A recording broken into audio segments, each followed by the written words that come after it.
definitely came from my K2 background, and me not getting the pro skate there, always wanted to do something like that because I've always loved K2s. I really feel like early in my skating career, um, I got a pair of fatties, and like I was like all right, and I could do some things. But when I got this pair of fatties, I all of a sudden I could literally start doing like rails and other things in a different way. I felt much more comfortable on them, and I really feel like they elevated my level of skating tremendously in the early times. Um, but yeah, the Deshi thing came about from the idea that soft boots. I like soft boots a lot. They're unique. Also, with fashion and streetwear and footwear. I wanted they were called Deshi kicks because I wanted them to be like shoes, like kicks. But the idea came. I've already been skating for USD for a little while. They gave me a pro skate, which I was super happy about. Love my pro skate. And everything was fine at USD. The owner of Matthias was named Matthias Noel from Germany. And I didn't know Matthias very well when I first started skating for USD because I was working with Scott Walker and he was the United States distributor.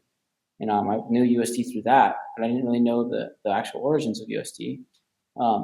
And they knew that too, and we wanted to connect, and work because I remember at the time, I got a pro skate and I wanted to get my second regime wheel to be on it. And we didn't know much about how the wheel business worked very much at the time too. So we were learning these things day by day. And I know we wanted an OEM order. We kept saying, "Oh, you should get an OEM order."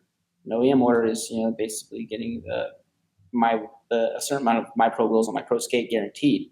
So before they're even made, we already have the money to make them, and that was apparently the way to go in the wheel scene, in the wheel company game.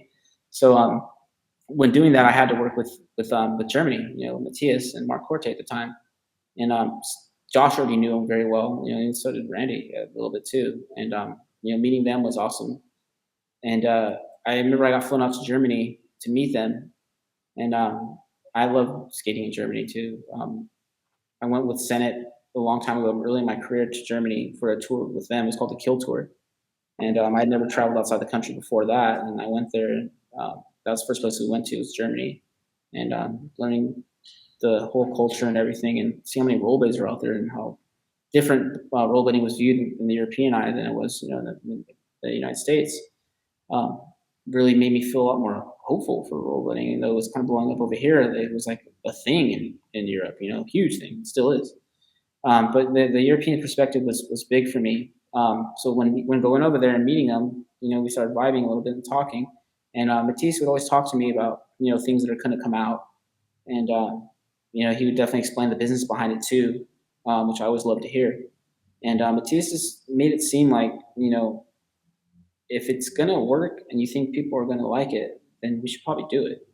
And putting that mentality in my head early on at USD was definitely instrumental in how I thought about Deshi, because at this point I was tired of like switching skate companies too. Like I'm not really like that. I'm a pretty loyal person, and it's not really like me to like be jumping around. Like I never wanted to do that. Probably would have skated for rollerblade my whole career if things worked out the way I wanted to. Or K2, same thing. But as things progress, things change a little bit. So him making it seem like things were possible, and if I thought it was going to be cool, we probably could make it. So I was starting to think maybe we can make a rollerblade company. He's got all the means. He owns a rollerblading company. He already has contacts in China. He knows how to get these wheels or these boots made, poured. And it's always a big thing when you make a rollerblade. That the costs are going to be tremendous because of the molds. These big metal molds they have to make to cast these plastic shells. And also that was in my thinking about that shit too, is that it's going to cost a lot of money. So how can I get around that? By making a soft boot, definitely was a start. Instead of making a full hard boot skate, the molds would have cost a crazy amount of money off the bat. I might not even be able to get it approved. So I started thinking in those terms. And it was the second time I went to Germany to meet with Mark Corte and Matthias Knoll out there to talk about maybe another release of my skate and just see what's going on with all the stuff with Second Regime over there on their skates, in Europe too, and just do some demos and skate at some skate parks out there. And on the way there, I remember thinking, like, I'm not good at like sitting on a plane for like 20 hours and just like not having anything to do. I always had to have my brain stimulated in some shape or form. So I had a Game Boy or some type of handheld gaming device or music or something like that. But this time I got on this plane, I was gonna get on this plane. I was like, hey, dude, what can I do on this plane that like would help better myself or help me going toward my goals, you know? And like I've always kind of wanted to go to school, but I didn't go to school because I was rollerblading. And but I always knew that I like to learn, and I was like, you know, I'm gonna learn how to write a business plan on this plane ride right now. So I went to the Barnes and Noble before this flight, and I bought a business plan for dummies, straight up, and then I bought another business plan book, and I bought some other like looked incredible business book that had all these strategies in it. Never read it, but I definitely read Business Plan for Dummies, and that's part of the other business plan. And now on this plane, I actually wrote the business plan for DESHI after reading this book at the time. And when I got there, I went to like the closest place, like a Kinko's in Europe, and put it all together in a binder and stuff like that. So when I went to meet Matthias on the second trip to Germany, he thought we were just going to go there and talk about normal stuff, but I had a full-on plan in my head already. Like I was like, I'm going to pitch in this thing, dude, and see what happens. And I had my booklet, my DESHI business plan ready to go, marketing plan. And I go to this meeting with Matthias, and I bust this thing out, and he's like, whoa. I already had design for it too. I already drew up a design for the DESHI skate and like, a couple different colorways. And he loved it, man. He loved it. And I wasn't expecting him to be like, wow, like really, really all about it.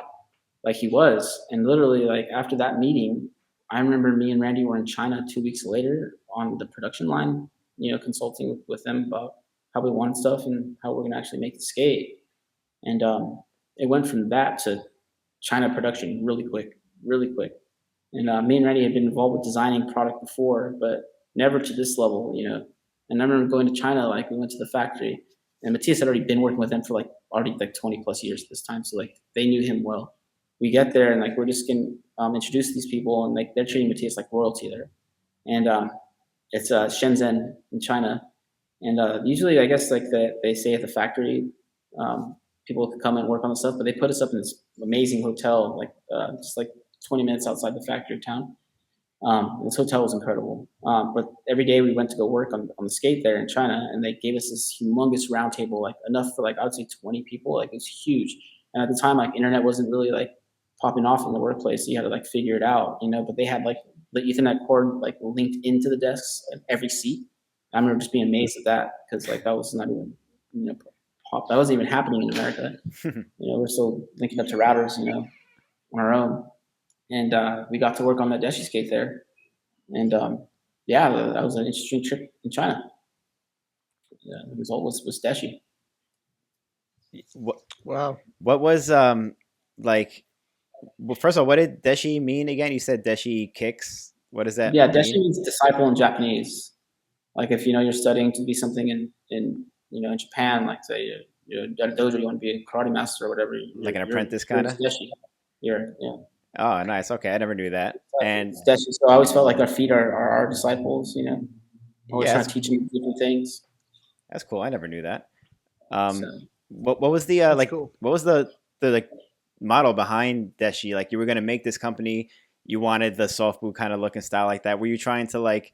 Because I know nowadays when people start skate companies, most of us are like, or most people are trying to benefit the skaters, like longevity with skaters now with like royalties and stuff like that. I know it was different back then, but like, did you want to change anything in the industry when you were creating DESHI? You just wanted like a stylish looking skate? Like, were you trying to just put together this incredible team also? And you did it all kind of, but like. Yeah, what was the goal? What was like the ultimate hope? The goal was to add a new addition to the rollerblading industry in the form of a skate. I mean, it's always been controlled by these big companies. And I've always felt like, it felt a little out of reach for everyone else. And I wanted to, first off, show that it's not out of reach, that anything's possible. And that something that we can come from a skater-owned, skater-mind perspective as opposed to being made, by the people that think they know what they want or rollerbladers want, And at this point, in the beginning, a lot of this was in consideration of making it, better for the longevity. We also wanted this boot to be, at a price point that was a lot cheaper than things, and that's what the idea was behind boot only. Because once you get the frames involved in the wheels, it's expensive. And me even having a wheel company at the time, probably wasn't smart to make a boot only company. But that was the goal: is to make a cheap price point boot only company that you can choose your frame and wheel and customize it yourself, you know. And each pro skate, I wanted us to be able to have like 2 to 3 different colorways each one. So it was like a selection of colorways, you know, at the skate shop. And making it soft boot, it gave us the advantage of being able to create them more looking like shoes, as opposed to being so rigid and plastic. So that was the goal, is just to make a great addition to the rollerblading community in the industry by providing an alternative selection behind the hard boot, and also show that these things are possible, you know, and we can make companies in rollerblading. Yep. All of us can. And yeah, and they could look good, and I feel like that was the way they looked, like Sneaker Like was very big on it.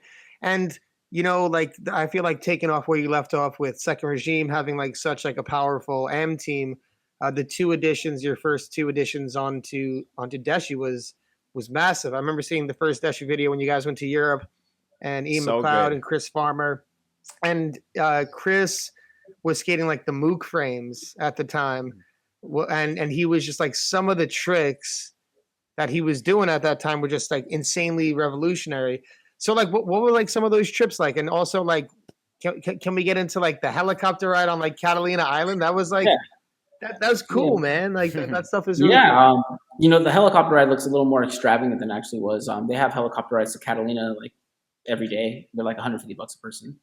So it looked like, you know, we got this big old helicopter thing, but it's funny is that we got the helicopter there and we're supposed to get the ride back, but like they weren't there. So we had to take the ferry back after that trip. But the whole idea with the team was, Ian McLeod, we just put him on Second Regime too. And I've been seeing Ian since he was a kid too. Like we'd be skating a spot, you know, all of us, and then his mom would pull up and then him and his brother would hop out and just commence to crushing the skate spot, you know. And be pretty quiet about it, you know, and I always respect the kind of more quieter types, not the sort of braggadocious style, you know, rollerblader. And then Chris Farmer was just like that new that was so far ahead of what was going on that it was impossible not to recognize. And Randy was really big on that too. And because of Randy's appreciation for Chris Farmer's skating, I like looked into it deeper and found my own appreciation for it. And Ian McLeod was like a no-brainer for me. He can do any trick possible, but you know, so can Chris Farmer. And also, like the idea is that we're going to be touring a lot. And me and Randy, we felt like we're getting old this time, even though we weren't, you know. But we need a couple young bucks in here to like help us at these, you know, these tour stops, you know, to put it to work, you know, help us keep going. Because at this point, skating every day at spots was getting a little difficult. We're getting sore, and you know, pushing the limit on it, getting hurt sometimes makes it hard to keep on going. But these guys were young and strong and on the cutting edge of whatever trick technology was out there. They were all about it. And I loved watching them skate, dude. I remember like just watching Chris. I remember we went to the spot and one of the second, I think it was first or second stops on the DESHI tour in Europe. And we go to skate this down rail, right? And me and Randy are like, oh, let's pull the down rail. And we get a couple tricks in, and Chris is taking a little while to put his skates on. He puts his skates on, comes up.